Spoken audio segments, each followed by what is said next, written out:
شدید پیاس کے بعد جب روزہ افطار ہو، فرماتے تھے نبی صلی اللہ علیہ وسلم کتنی لذتیں اللہ نے دے دی.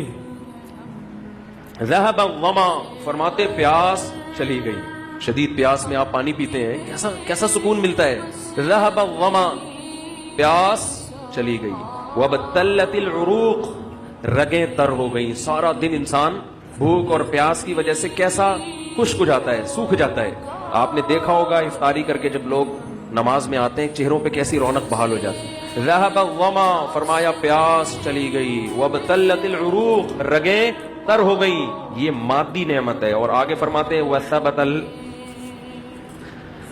وثبت الاجر انشاء اللہ، اور اللہ نے چاہا تو صبح سے لے کے اب تک اللہ کے لیے جو ہم نے قربانی دی ہے وہ اجر ہمارا ثابت ہو گیا. وہ اجر اللہ نے اپنے ہمارے اعمال میں لکھ دیا. مزے ہی مزے، لذتیں ہی لذتیں. رمضان میں بات چیت تھوڑی کرو، قرآن پڑھو، قرآن پڑھو، قرآن پڑھو. میرے نبی رمضان میں سارے وظیفے چھوڑ دیتے تھے، صرف قرآن پڑھتے تھے. سب وظیفے چھوڑ دیتے، صرف قرآن پڑھتے تھے. صبح سے شام قرآن پڑھتے تھے. اب میرا دوست کبیرہ گناہوں کو چھوڑ دیں، بس جنت ہے انشاءاللہ. کبیرہ کیا ہے؟ سب سے پہلے نماز کا جان کر قضا کرنا. داڑھی کاٹنا بھی معذرت کے ساتھ کبیرہ گناہ میں داخل ہے.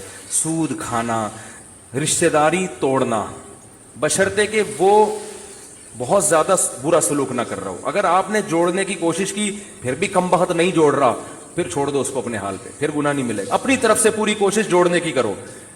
ماں باپ کو ستانا، کبھی کبھار اونچ نیچ ہو جاتی ہے، بار بار ہو رہی ہے، پھر یہ ٹھیک نہیں ہے.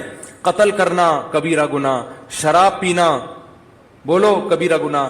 غیبت میں بھی دو قسمیں ہیں. کچھ غیبتیں ہلکی پھلکی ہوتی ہیں، وہ صغیرہ میں داخل ہیں. کچھ غیبتیں بھاری بھرکم ہوتی ہیں.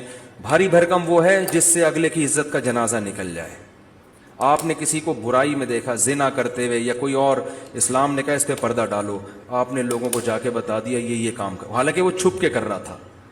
اب وہ توبہ کر لے گا، اللہ معاف کرے گا، لیکن پبلک معاف، زندگی بھر کے لیے اس کی عزت ختم.